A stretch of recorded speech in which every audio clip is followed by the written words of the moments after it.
Please join me in welcoming Ross Parskevas, who is the founder and CEO of Teaching Blocks, as he explores how intelligent learning tools can enhance human guidance in education.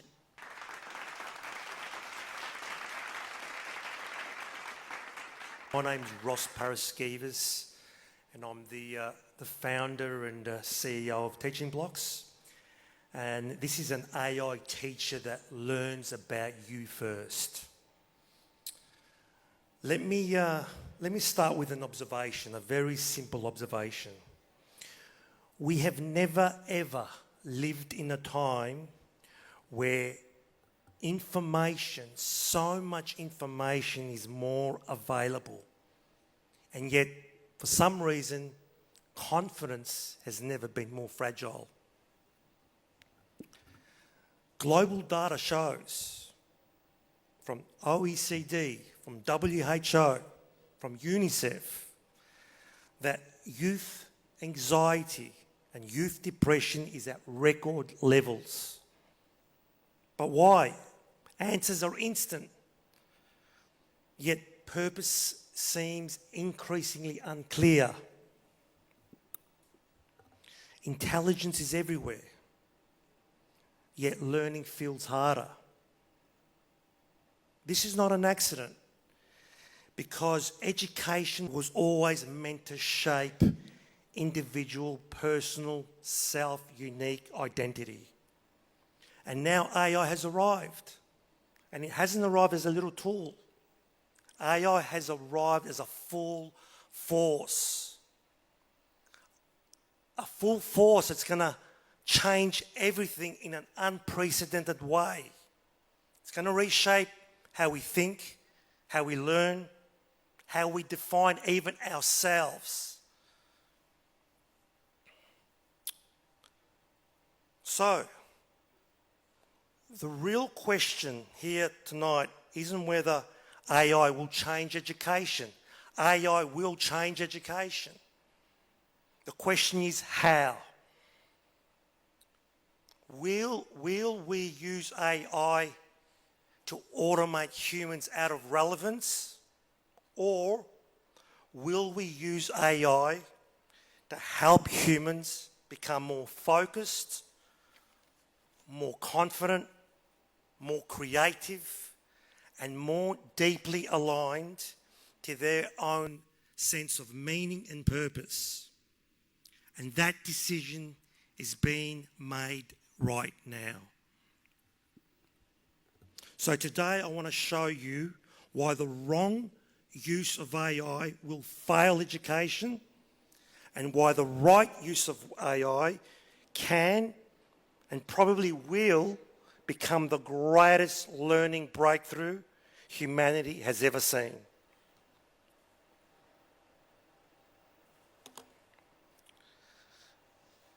So, education was never ever about information or even knowledge. Because if information transforms lives, then Google would have solved that problem 20 years ago. And if instant answers, getting instant answers, instant research was better for learning, ChatGPT would have solved that 5 years ago. What transforms lives is not information. What transforms lives is how you feel about learning, how one feels about their own learning. So AI forces us to confront this reality. And in a world where everything, all the answers, all the research, we get it instantly, in seconds, humans have this one advantage. We have a capacity, a human capacity to feel emotions. By doing this, we can deeply act, we can deeply adapt, we can deeply apply. we can deeply create using our feelings and emotions. Because AI will never have feelings and emotions. AI does not have consciousness. And so if we use AI to our personal strengths, then we can create an AI, an education system that helps build identity, self-identity. Because education was never ever meant to produce identical outputs. It was meant to always reveal individual, unique brilliance, and everyone has it. And so the defining skill of the century in this era is the ability to be able to learn deeply. Learning how to learn deeply is the skill set of the century.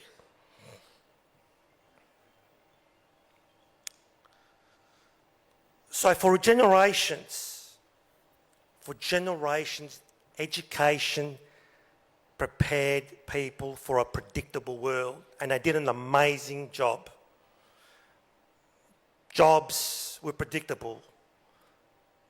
Values, culture, familiar future was predictable. But something unprecedented has happened.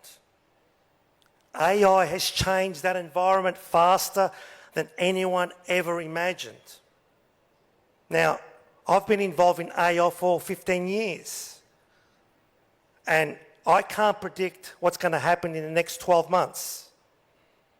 So, no one can predict what's going to happen in the next 12 years, especially when a child enters the school system.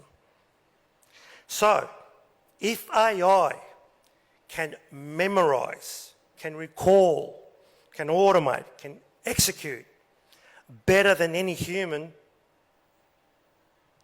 my next question is, what will the human do? And the answer is not more information. The answer is not more memorization. The answer is deeper capability in someone's individual self. AI operates in patterns, in models, in numbers. And again, humans operate in meaning, in emotions, in consciousness, in lived experiences, in creativity. So the real opportunity is this. Let AI do what it does best, and let humans finally develop what humans can do best. And the result isn't replacement. The result is the rise of the deep learners. Curious, creative, fearless, growth mindset deep learners.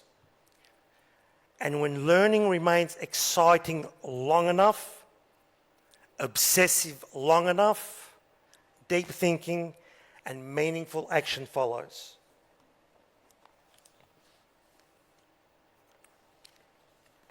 So every child that enters the school system is quietly building their own story, subconsciously. It's not deliberately, but emotionally. And it sounds like this. I'm not good at maths. I'm not academic. I'm good at science. I'm below level. I'm above level. I'm smart. And this is not formed in one lesson. This is formed over years, through repetition, through experience, through emotion, through how learning actually feels. And this is the thing, how learning actually feels. And over time, that story hardens into a fixed mindset. And they self-label themselves. And once that hardens, it shapes how someone approaches their life, their learning, their risks, their mistakes, how they approach themselves for life. And that identity doesn't stay in school. It follows. It follows them into adulthood, into their careers, into their relationships, into their confidence, into their life. It shapes who they believe they are. But here's the real problem. Most children never chose this story. It was written for them by how learning felt. So the next question I asked, what if we change how we feel about learning? And so this is very personal for me because I've been involved in AI for 15 years. And it stopped being theoretical for me when I became a father, the education space. I have 2 daughters, but they were not excited with school. In fact, they were more excited about dancing, about singing, exploring, playing games, but not school. Homework was a chore. And then 4 years ago, I nearly died. The doctor said I was 25 minutes away from death. And in that moment, only one thing matters. My daughters. Who will teach them how to think deeply? Who will teach them how to learn deeply in this AI era? Who will teach them to love learning with a passion, with an obsession? Who will teach them to discover their own unique brilliance? So I knew AI was going to change everything, and I knew it was going to change fast. And I feared that my daughters would be left alone. So that night in hospital, I asked for a pen and paper, and I designed this AI tutor. Not an AI tutor that gives answers. That's not what I want. But an AI tutor that learns the student first. One that detects their excitement, that adapts to them in real time, that makes them feel alive when they're learning. An AI tutor that helps parents and teachers actually see how a child learns best. And that night, Teaching Blocks was born. And then something magical happened. Now, I can see now it's late and people are going to think, what's Barbie got to do with education? Well, I'm going to say here everything. This was a turning point for me with my daughter. And my daughter, my older daughter, she was 11 at the time, and she hated maths with a passion. I mean, I could not get her to do her homework. She would cry, she would stress, she would run to her room. It was very frustrating. And then one time when I was building Teaching Blocks and I was testing it, I asked her to try maths here. Try it, it might feel like a game, it might be fun. But she didn't believe me. She thought I was trying to trick her.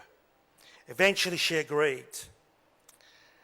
So I left her, and after 2 hours, I found her, and she was smiling, she was laughing, she was giggling, she was completely absorbed.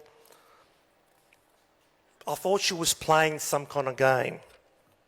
And I asked her, did you finish your homework, your maths? And she said, yes, and now I'm talking Barbies with Teaching Blocks. I froze. I thought there's something not right. I said, you're talking about Barbie dolls learning maths? And she said, yes. Now, I thought at that point the system was broken. But the system wasn't broken. Because what the AI teacher did was it found a moment she got excited. It found a moment when she was highly engaged and highly focused, and it used that pattern to transfer the maths in a subtle way. So, so as she was having fun, learning and talking about Barbies, it was bridging the maths. And not only did she complete the homework, not only did she spend an hour on it, she spent an extra hour on it. She went beyond the homework. She changed how she felt about maths. She produced the best maths work ever, but she wanted to keep going, which was amazing for me. Because in a funny way, the AI tutor tricked her into thinking we were talking about Barbies, but what was happening, she was doing maths. And so maths became her new excitement. And so the biggest win was not so much that she became better at maths. The biggest win was that she changed how she felt about herself and her learning. And at that moment, learning turned from a chore to an obsession.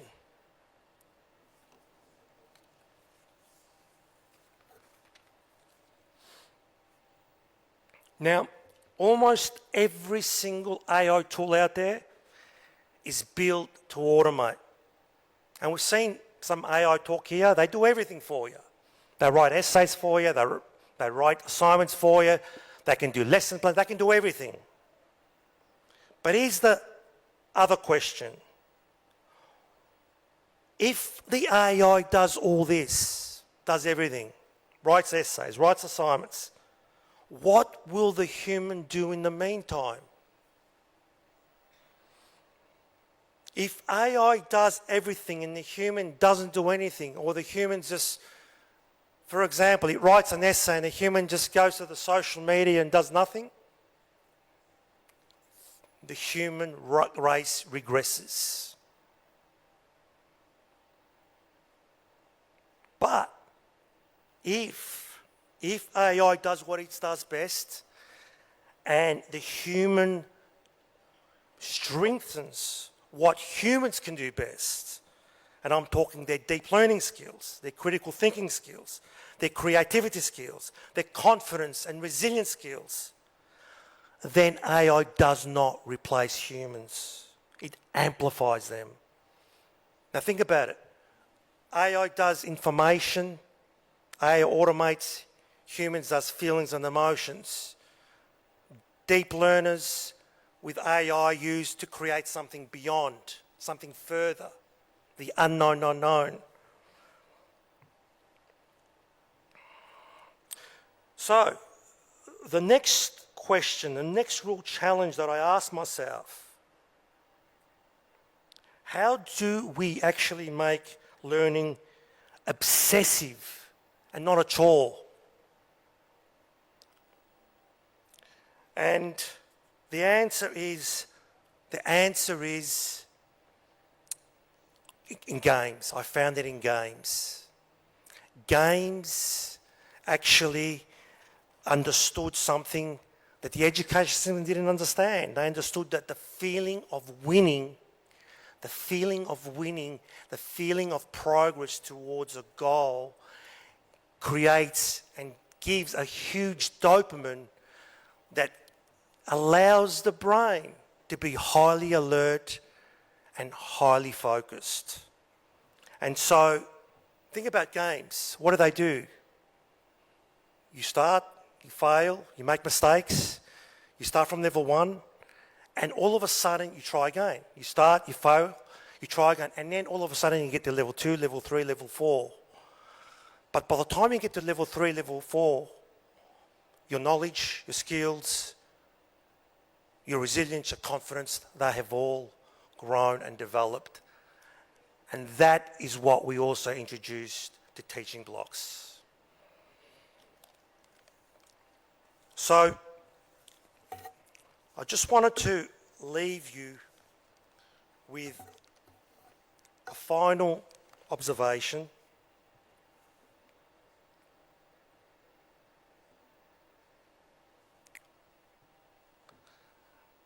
AI will no doubt be part of the education, but how we use it will determine whether we succeed or fail. If we use AI to replace thinking, we weaken humans. If we use AI to strengthen deep learning, we elevate them. And that is why this is the most exciting time in education, because for the first time, we can design learning to be personal, adaptive, emotionally intelligent, and built around human growth. Thank you very much.